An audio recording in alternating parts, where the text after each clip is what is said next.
Hey guys, what's up? It's your man JP from JP's World of Wrestling, and this is JP's World of Wrestling. And I'm just like on my last video, I'm introducing this next video. I'm just kind of walking around my apartment because my usual backdrop, my wife is in there trying to take a nap because we're home from church. We went out to lunch, and now she's kind of tired, so she wants a nap. So anyway, but yeah, the following video you're about to see is a conversation that me and Joe had yesterday while we were in his car coming home from going out to eat, and where we reviewed the movie No Holds Barred, starring, that's right, Hulk Hogan. And him and I talk about it, and it's a fun conversation, and I hope that you enjoy it. And once again, folks, leave me a comment. Do you like the stuff with me and Joe? Do you want to see more of it? Because if it's something that you guys like and you want to see, then I'll try to have a conversation with Joe. Then maybe we can arrange times when I can come out there. It's just him and I are both kind of busy. Life gets in the way sometimes, and but yeah, if you like that kind of stuff, if you like to hear the me and Joe stuff, I'll try to make it happen. So anyway, let me know in the comments below. And I hope that you enjoy the following video, which is a conversation that Joe and I had as we review the movie No Holds Barred. Hope you enjoy it. What's up, guys? Welcome back to JP's World of Wrestling. We're back here in Joe's car again. We just got done eating, so now we're going to review the movie No Holds Barred. Hulk Hogan's starring role debut. He was in movies before, but this is the first time where he was the star. And I don't know, I liked it. I mean, it's a Hulk Hogan movie. I mean, Hulk Hogan has a reputation for not being such a great actor, but in this movie he pretty much just played a wrestler, so he played himself. Yeah. And the whole premise is that he is working for a wrestling organization, but the evil Mr. Brell, who runs some highly financed television corporation, wants him on his network. And Hulk Hogan playing Rip, which is basically just exactly Hulk Hogan in blue tights, yes, tells Mr. Brell that he won't do it. So Mr. Brell has to go and think up new ways to compete with the WWF in terms of network ratings, right. And he comes up with this idea, Battle of the Tough Guys. And he gets this inspiration at this dusty, dirty, nasty little bar where these hillbillies and randoms are fighting in this little roped off ring. Right. And he finds his inspiration with these thugs just beating the tar out of each other. But I will say, without hesitation, and this is relative to Hulk Hogan, but it was his best acting ever. Yes. He even cries in one scene. Yeah. When his little brother Randy. Is put in the hospital by the evil Zeus. You know what's funny about that is when Randy and his best friend go to watch Zeus fight, and they run into Bro afterwards, and Zeus is standing there. Randy's friend kind of sells him out, kind of throws him under the bus. He's like, because like Bro was like, "Whoa, look at this! I love when Zeus converts Rip fans," and the guy Randy's like, "Hey, we're not Zeus fans," and his friend's like, "That's right, Rip's his brother." Yeah. So I'm like, thank you. No, I know, and of course you have to suspend your literal mind when you watch any movies like this, because immediately my brain is thinking, the lawsuit to the network. Oh yeah. Having this guy attack this young, he's supposed to be like an 18-year-old kid. Yeah. Beat him up so bad he's in the hospital wearing a neck brace. And has to go through rehab to get his fingers to move, like it's a full-on catastrophic injury. Well, not only that, but the girl that they hired to seduce Rip, and later on she gets kidnapped Right. No. Brel. Yeah. They're No, holding her. They're holding her, hostage in this Right. office, and they tell Rip, "You better make it look good, and you better lose to Zeus, otherwise we're gonna kill her." Yeah. They're holding. Yeah. They're holding Rip's now girlfriend hostage. Yeah. So that when this thing comes to a big head, and they've used Zeus to lure Hulk Hogan Rip into the what I think was a roped octagon. Yes. For the big battle of the tough guys, the extravaganza for supremacy, who will be the champion of the world once and for all. Yeah. That they're basically telling Rip, you got to throw this fight, or we're gonna, I guess, kill your girlfriend. But what's funny is, Mr. Brel, in the movie, he's depicted as literally the head of some kind of mafioso. Yeah. Like at one point, he has a generic TV studio thug. Yeah. Try to assault. Right. What's her name? It's Miss Moore, Samantha N. Moore, or whatever.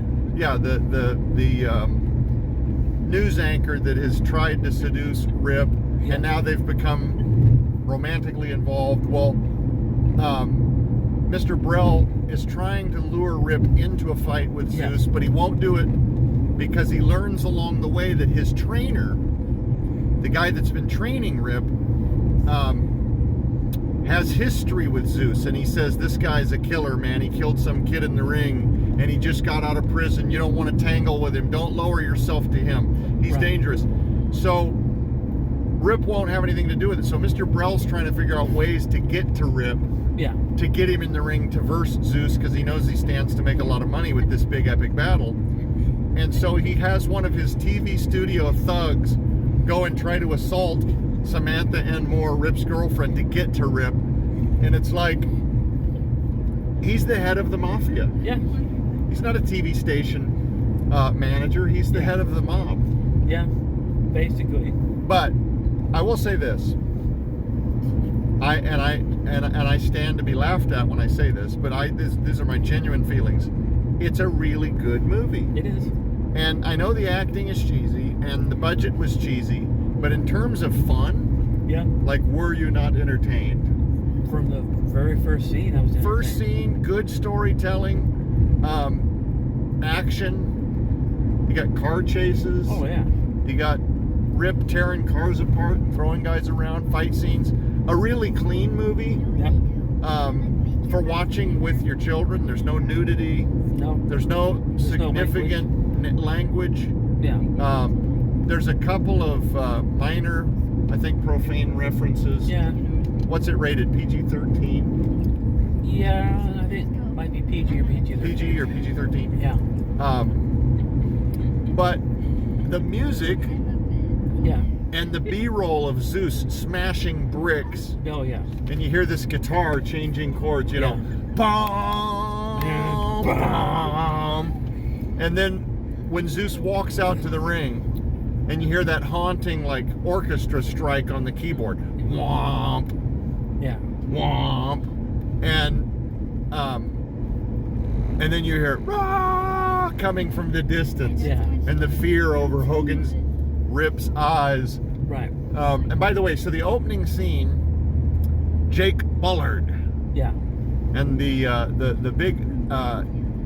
big match at the very opening credits of the film when Rip comes out. Yes. To defend his title again. It's totally got to be some WWF house show. It's yes. And it's Axe from the Demolition playing. What's his real name? Axe from Demolition. His real name is Bill Eadie. Bill Eadie? Yes. He's playing Jake Bullard. Yes. And isn't it? It's calling the shot. It's Jesse Ventura. Yes. And Gene Okerlund. Yes. Right? Yep. Or is it Gorilla? No, it's Gorilla Monsoon. No, it's me, Gene Okerlund, and Jesse the Body Ventura. Jesse the Body. Yeah. And it's a really quick couple of minute fight that establishes that Rip is the champion. And other than the battle of the tough guys in that bar, I don't think there are any other actual matches. But cheesy, you will laugh, even if it's kind of an embarrassment laugh, because you can't believe these people acted these scenes out.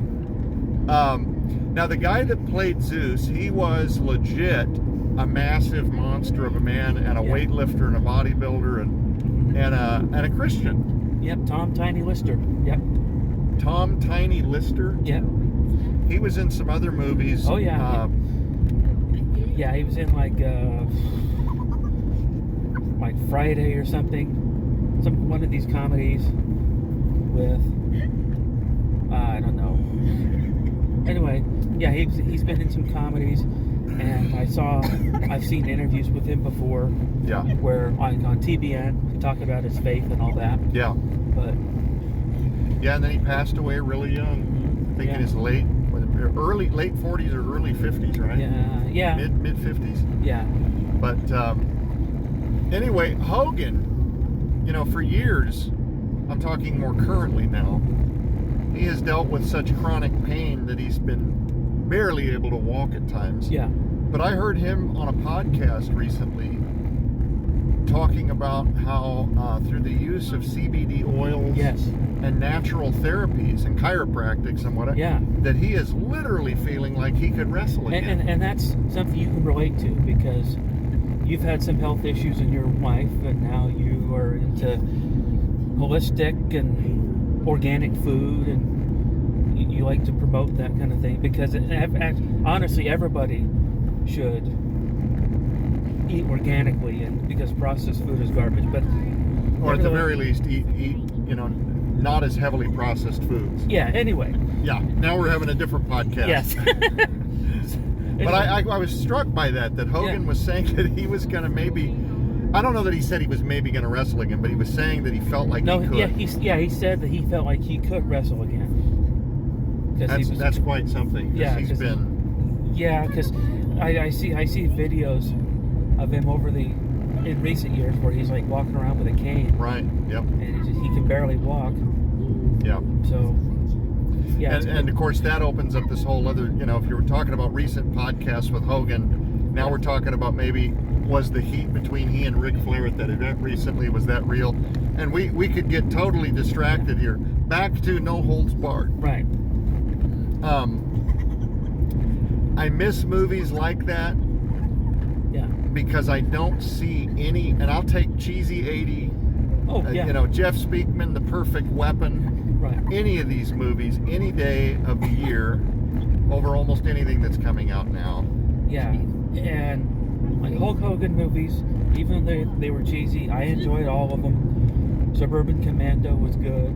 I think the only time you and I ever literally couldn't finish one, it was some bizarro B title where some woman was taking her clothes off. And oh yes, that was Assault on Devil's Island. Yeah, I want to say in 2002-ish or something. Yeah. We bought it on DVD sight unseen. Yeah, because Shannon Tweed was in it, and she's kind of known for just taking her top off in movies. Well, anyway, we were watching it, and it was just terrible. Yeah. And she started that nonsense, and we shut it off. I think with that exception, Thunder in Paradise, the TV series, I can't believe that's not on DVD. Yeah. Like the full series. Right. Yeah, I don't know why it's not, but yeah, I mean Hulk Hogan. Oh, and recently I did a video about Santa with Muscles, where I kind of reviewed that movie, and that's a fun. It's a cheesy, terrible, but it's fun. We'll save that full review. Yeah, though, for another video.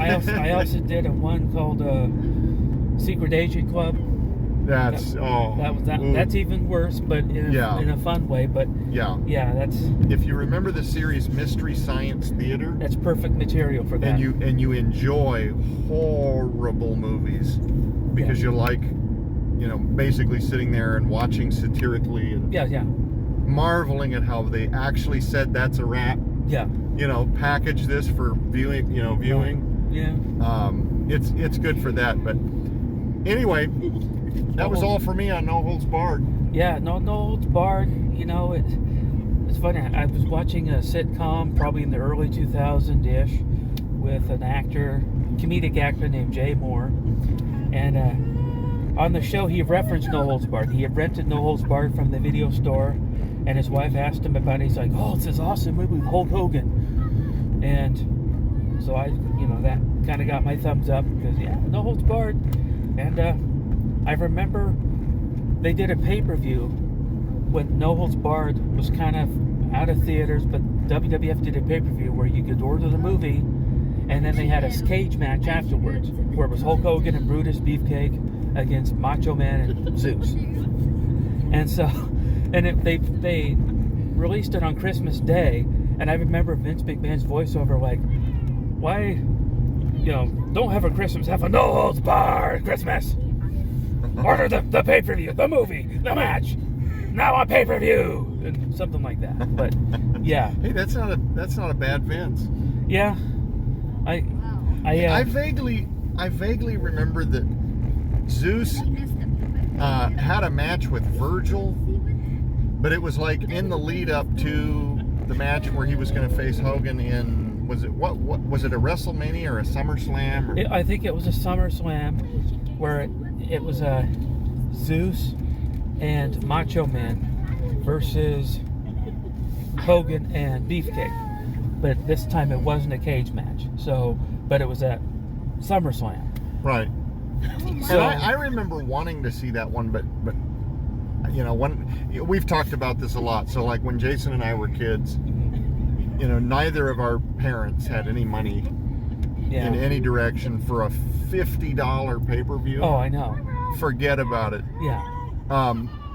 And so if it wasn't on VHS tape, right, at the local video store for $2, yeah, mostly there would be these missing gaps in, like we might go from 92 to 94 with the Royal Rumbles or something. And you couldn't order anything on eBay. There was no go on YouTube and get the gist. Nothing existed. If you didn't find it at the video store and rent it, you didn't see it. Oh, and what's sad is when I finally had a full-time job and I could finally afford to buy the pay-per-views, I didn't care about wrestling. Right? Because it was the Attitude Era. I did at one point order all the WCW pay-per-views every month, but yeah, when I finally could afford to buy the pay-per-views, I didn't care. But yeah, No Holds Barred, the movie, the match would have been. But I guess that's what I meant, is I do recall something vaguely about seeing. You'll have to tell me if this even happened or if this is just my brain recalling bits and fragments. But I could have swore I saw Macho Man, Zeus, and Sensational Sherry standing around a cauldron or something. Yes, that was SummerSlam. That was the promo that they did for SummerSlam. Yeah, okay, then I didn't imagine that. Okay, yeah. No. Yep. It was kind of cheesy because Sensational Sherry was like stirring in like, oh, I see something. I see the death of Hulkamania. So. The good old days. Yeah. So. Anyway, but obviously, Vince would have known that this person who played the role of Zeus, Tom Lister. Tom Lister. Yeah. He clearly, they probably said in the beginning, this guy is never going to be with us for a long time. No, this is going to be a run from the film to maybe one pay-per-view, and then we're done. Yeah, his whole run in WWF was all just to promote No Holds Barred. That's all it was. Do you recall anybody other than Virgil and Hogan? And Virgil was just like the Saturday or something before to show you how dangerous he was. Right. Like, do you recall him actually wrestling anyone else? No, because he wasn't really a wrestler. He did a lot of like, then he would like do bear hugs. He did a good bear hug. Bear hug, and he would do that thing where he would crush your head in between his arms or something. Yeah. But yeah, I remember he did a thing on the Brother Love show where he like knocked Hogan down and did that like neck wrench thing that he did. Yeah. So, but yeah, that was always supposed to just be a promotion for No Holds Barred. So. Yep. As soon as that movie came out, that was the end of Zeus. Yep. So. But it was interesting. Yeah. It was interesting because you had to see if Hogan could do in real life what he had been allowed to do in the Hollywood movie versus Zeus, where he wins in the movie, but That's for the movies. And the only way he could get an advantage on Zeus is if he rakes the eyes a bunch of times. That's it. Zeus was immortal. You couldn't do anything. You could do it. You couldn't hurt him until you hurt him. And then he could be hurt. And then he was hurt. Yeah. All right. Okay, so that's our review of No Holds Barred. We'll probably do some of the other Hulk Hogan movies. And hope that you enjoyed it. And that's going to do it for this video. So if you're new here, go ahead and like, the whole thing, subscribe, share, and all that kind of stuff. And I'll see you next time.